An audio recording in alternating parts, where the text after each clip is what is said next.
Marth, we're back. Hello, everyone. Rocking and rolling on the podcast. This is a second recording of the day. First day back in the office after New Year. I'm like trying not to sound sniffly, but I'm a little bit. Yeah, I've still got remnants of cold in me. Some people have been so ill, though. I feel so bad. Everyone. There's been a brutal cold/flu bug flying about this winter.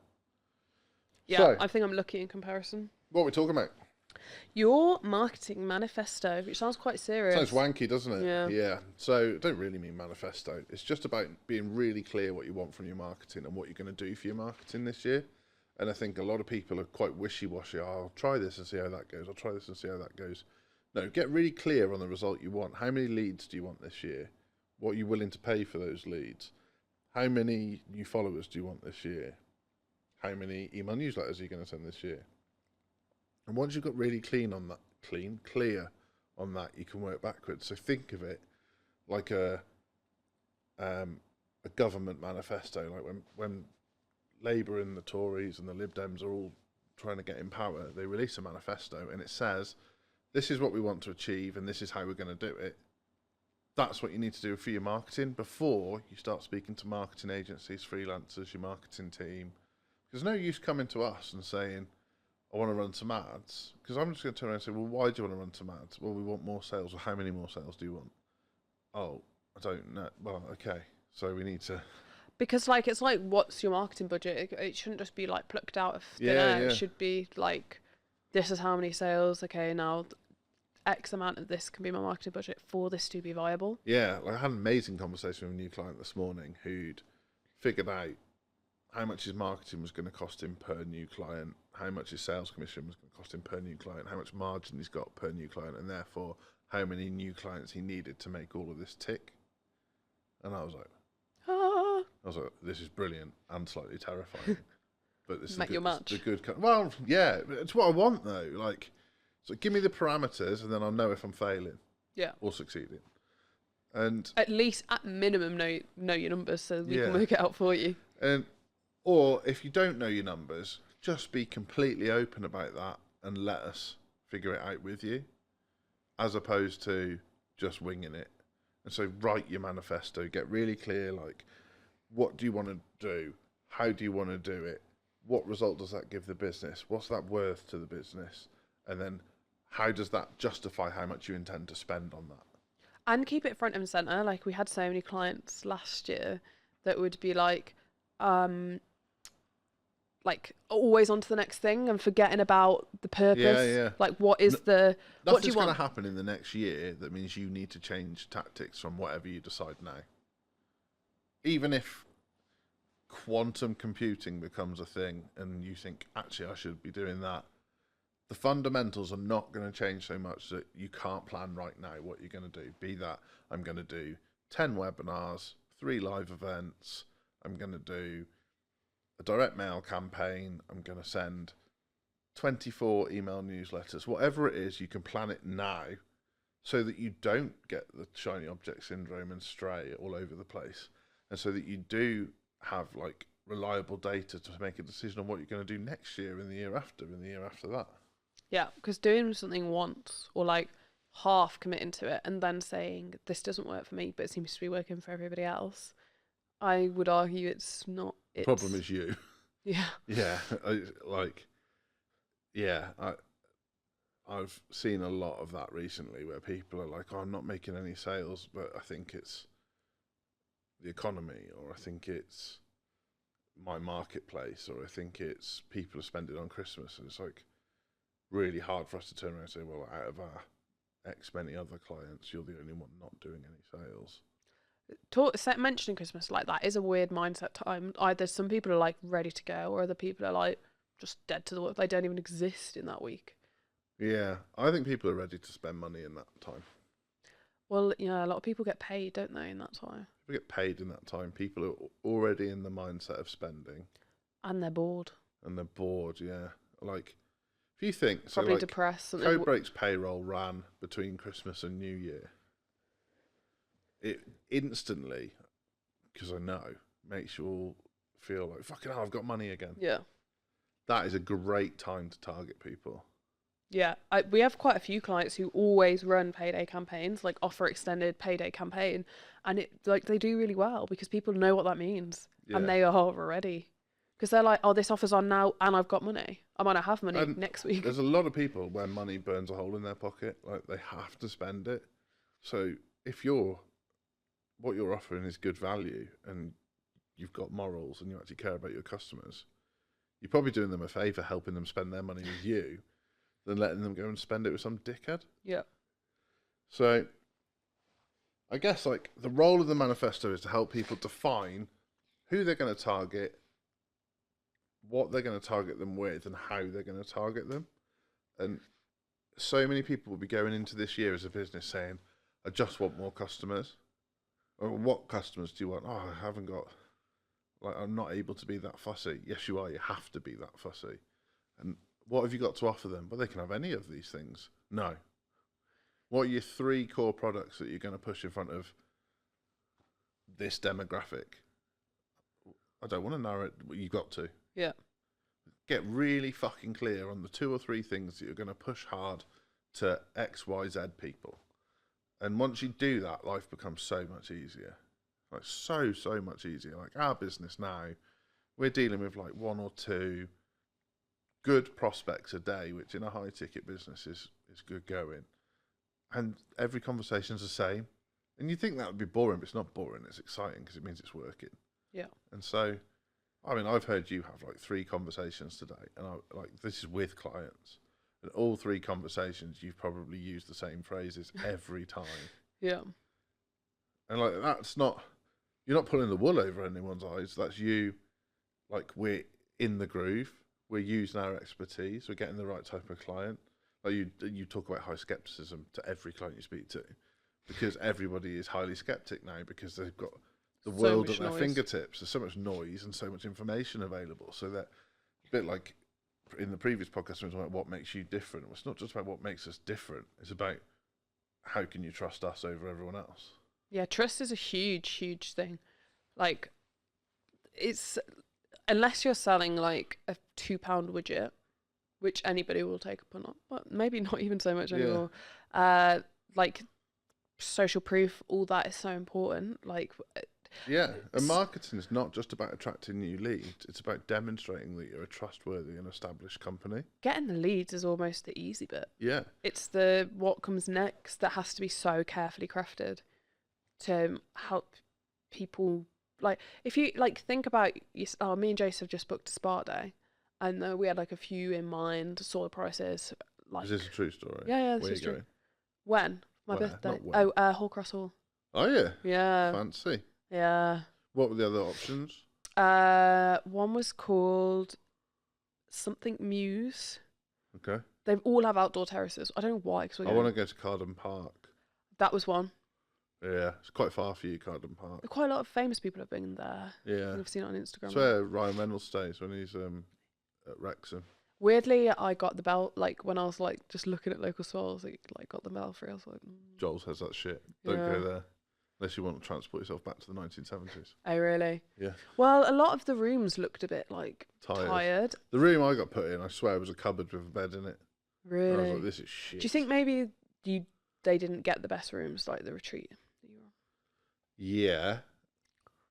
But I also think it is a tired hotel. It's a bit of a tired concept. Did you go to the spa? Was the spa good?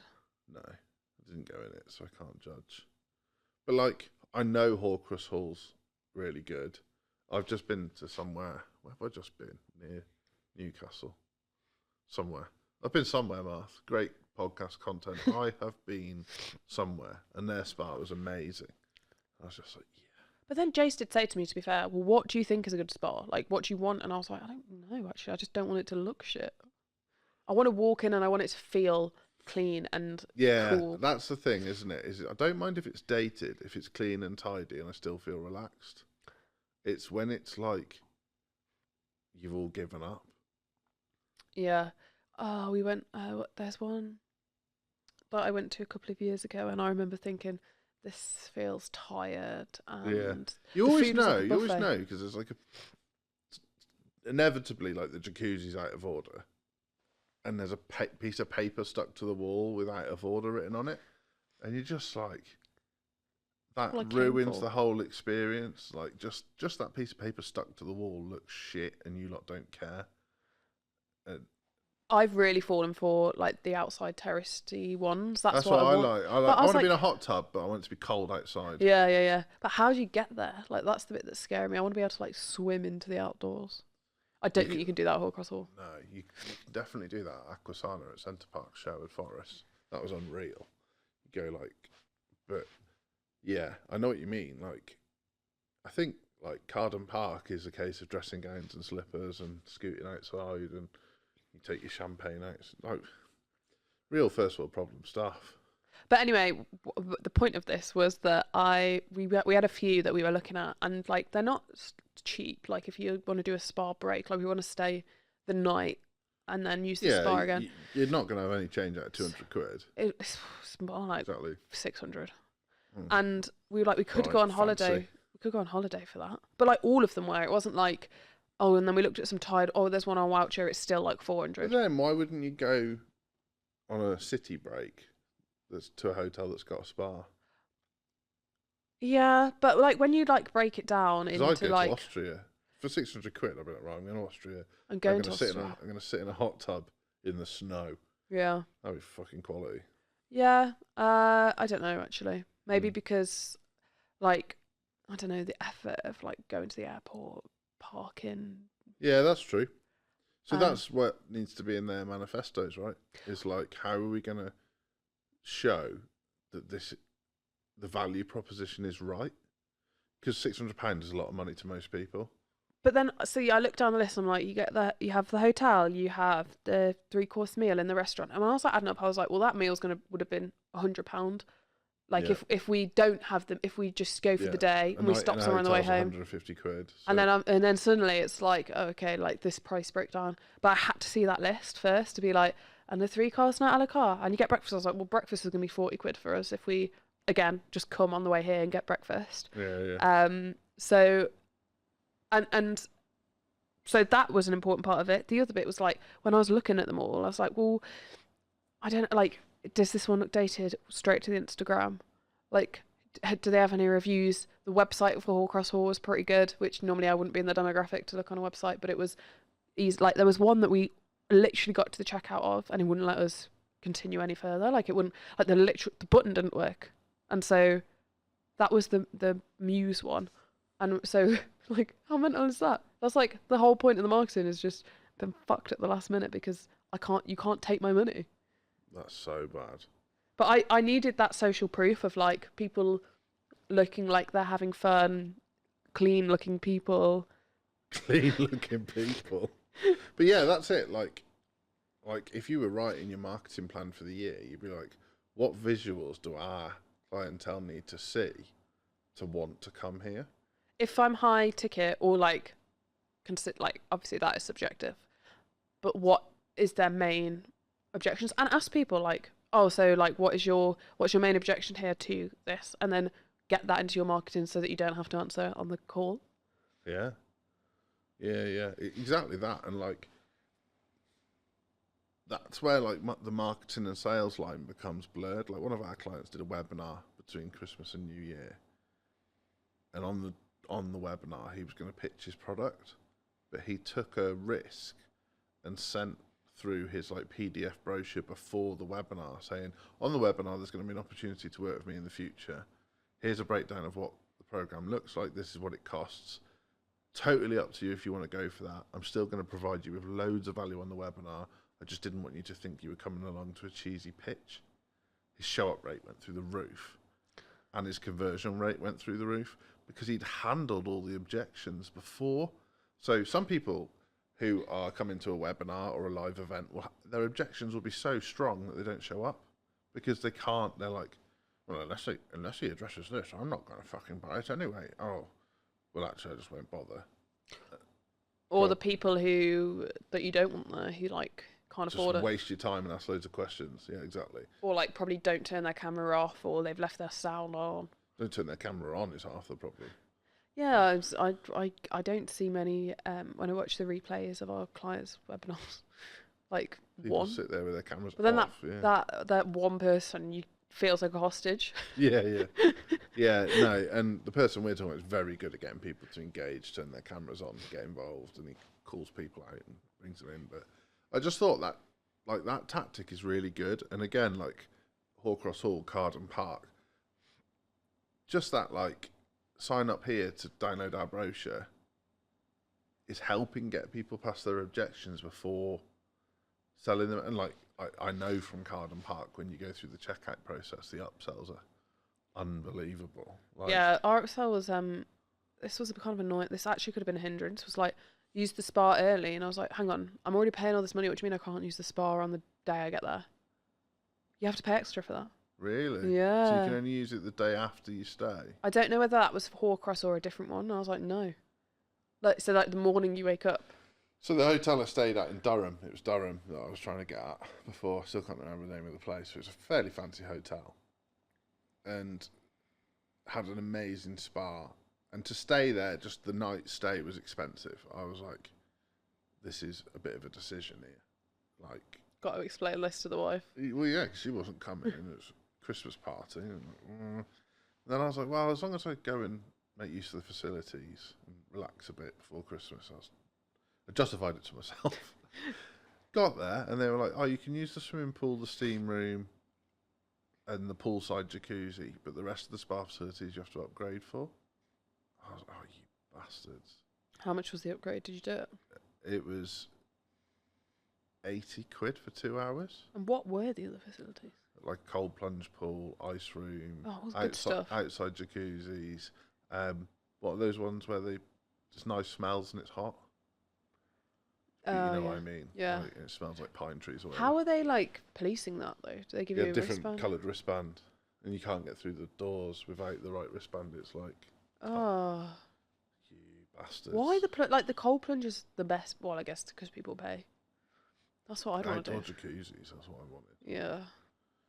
Because like, I was there with other people as well. So if you'll just like grab a like this to serve like mocktails in the spa, so grab a mocktail, go sit in the outdoor jacuzzi and just chat and catch up. That's pretty cool. Yeah. A bit weird, but yeah. But yeah, I just thought, like, rather than surprise me with that at the desk when I got there, couldn't they have built that into the booking process? Yeah. So like, part of their marketing would have been, this is a basic stay, this is a luxury stay. If you booked these separate, this is what it would cost, so you're actually saving this. Yeah. But they didn't do that. And I was like, and you could tell, because the swimming pool's really busy, but the other side of those doors, hardly anyone. Who knows? With this, did the staff feel awkward about being like, "Oh, and you don't get access?" Oh, they were well. There was another layer of shitness to this. When we got there, they were like, if you want to use the facilities, you need to book because we are busy. What do you mean? I will give you an hour window. It's like, but they said that this is included in my stay. I'll Yeah. use them whenever I want to use them. No, if you're happy to go before 7 in the morning, you don't need to book. But otherwise, you need to book. It's like, ugh. That's rubbish. Yeah.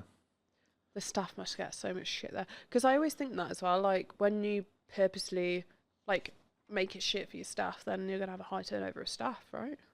Like, if every person who comes to the door, you're like, I do not want to tell them about this. I asked, actually, because everyone there was a funny attitude with the staff. Like, they were a good crack. Yeah. I was like, this is unusual. Like, it'd be like how you talk to our clients, and versus, like, say, how Abby might talk to our clients. I was like, why are these staff so, like, familiar but quite good at it? And it panned out that the whole complex was owned by one bloke, and he just employs his mates. So And so it's like a double-edged sword. I liked it. It was very familiar and quite funny, and you could have a laugh and a joke. But I guess some people would go and they want it to be like a classy. Well, I think you would if you paid that price. Yeah. I mean, yeah. I don't know. Like, it felt very friendly. It didn't feel informal. It just felt friendly. So I've given them a bit of a roasting. Actually, that side of it was good. Yeah. Like, and if they were writing their like marketing plan, just to say like we're a luxury resort with a family feel, or we're a luxury resort with a friendly feel, like almost like saying like everyone else is a bit stuffy and we're not. It's quite cool. Yeah. So how do you like measure this? How do you put into your plan like the metrics that you're gonna? I've literally just come off a call with a client who said to me, how do we scale this up? So he's like kind of at towards the end of like his work, the plan, and now it's working, so we're going to scale it. Yeah. And the first thing I said was, well, how many more leads do you want? Why does it matter? I was like, because then we know this is what the lead cost is now. Yeah, yeah. And so it's going to be times 100. Yeah, if we want 100 how more many leads. leads become inquiries? How many inquiries become sales? I don't know. Until you know that, we don't know how many leads you need. Which is exactly where we're at. So we're not scaling yet until I know what the conversion. Yeah, I mean, we give away a free marketing calculator, which you can get on our website if you want it. But it asks what percentage of inquiries become sales, what percentage of leads become inquiries, because we need to know that to ascertain what marketing budget you need and how many leads you need to get to hit the target that you want to hit. That's the metrics that you want to be tracking. It's like database growth is a good one, or follower growth. New leads, new inquiries, new sales, everything else. There are other important marketing metrics, but they're your core ones. Followers actually is a really, really cool one at the moment. Yeah. Like you should message everything. Obviously, depending on what your business is, but for most businesses, like messaging, and not you necessarily, a VA, the ones sister. you don't, yeah, the ones you don't expect as well, like the businesses where it's like, I'm an electrician. Thanks for the follow. Yeah, thanks for the follow. Tell me something from their profile. Tell me the last electrical disaster you had in your house. Winky face, lightning bolt, spark. But no, literally, you can engage with people because no one else is. Like you think how many spammy messages you get on Instagram every day? It's not that many. It's not. No, I haven't actually had one for a while, but they do get filtered, so you have to be careful. Like, it doesn't sound like spam. I always look in the other box, the request box, yeah, where people are telling me they can like get me in Forbes magazine. Change your mind, yeah. Bollocks. Or if you want like a sexy picture. Do you like feet, Joel? I don't get messages like that, Martha. What are you saying? Well, they're always ringing up asking for Joel. Such a funny conversation at home at the moment. So, my wife's just had like major surgery on her feet, and she was like, "Do you think people really do sell feet photos?" I was like, and she's like a lovely person, but also a gentle and nice, naive person, not a horror show like me. And I was like, yes, I do think people sell feet photos. She's like, I wonder if I could make some relatively passive income. You do you, Han. You do you. She has got a USP. I'm sure there'll be people into it. People sell tights and everything, don't they? Air hostesses. Our friend who's an air hostess sells her tights, yeah. Does she make much money from it? Yeah, she gets requests as What's well. her USP? There isn't. Air hostess. Yeah, air hostess. And some people are like, oh, can you make sure you don't wash them before you send Long them? haul flight. Yeah, literally. It's like, God. Is it cheaper for an EasyJet to Spain, do you think? Do you imagine, like, the scale of, like, I'm a Ryanair air hostess that only does short haul versus I'm an Emirates air hostess that only does long haul. Is that the scale? Who knows? Christ. Anyway, I guess the other thing to consider in your plan is at what point does marketing become sales? So what's a result for marketing isn't necessarily a result for sales. Now, this sounds like a wanky thing a marketing agency would say, but also you do need to know this. Like, am I getting leads? Am I getting leads at the right price? Are those leads becoming inquiries? Are those inquiries becoming sales? And at which point are you accrediting that effort to your marketing budget and your marketing team or your marketing agency? And at which point are you accrediting that effort to your sales budget and your sales team and or your sales agency? And the reason I say that is because they are separate disciplines, and sometimes they're very closely aligned, but sometimes they're not. And so you might have had a great result with your marketing, but you could have been let down by your sales team. Or you might have had a shit result with your marketing, but your sales team are flying and they're converting everything they can get their hands on. And you do need to know. You can't just come up with a plan and then be like, well, the marketing was shit because we didn't make any more sales. That could be sales, that could be conversions, that could be internal comms, like the leads aren't actually passing to the sales team. It might not just be a marketing thing. And so you do need to be across that. Well, Meta will attribute anything. If someone's clicked on the ad within and you can change this attribution setting, but typically it's anyone who's clicked in the last 7 days. If they buy something on your website, that will be attributed back to your marketing. So Do you know what's annoying? What? So we've had a client run a webinar between Christmas and New Year, different one to the one I mentioned before. And I built 2 landing pages. So one just for his ads and one for his organic, so that we could separately track people who've come through organic and people who've come through ads. But because of Meta's 7-day attribution, about half of the people that came through the organic page still got attributed to the ads, even though they clicked the ad after they signed up. Really? How do you know that though? If they didn't sign up through the ad, they could have clicked the ad, then gone back organically. I don't know how they found the organic page, unless they were served the ad from being in the warm audience. Yeah. Yeah, but that is annoying. Yeah. Because they're getting attributed to the warm ads, but they've signed up on an organic page. It's very fucking annoying. But yeah, okay, so actionable takeaways. Just go away and write down what you want your marketing to do this year, and then break it up into how you're going to do it. You might not know the how, but you'll know the vehicles you're going to use, whether it's ads, direct mail, webinars, live events, speaking from stage, podcast appearances, like organic reach out, writing a book, organic reach out, DMs, knocking on doors, buying a megaphone, whatever it is. Like, you know, if you're opening a pizza shop and you're going to dress as a pizza and stand on the top of the biggest roundabout in your town with a megaphone, that's a viable plan if it's going to get people through the door. But you still need to plan it. Give away free pizza. I'm all up for free pizza.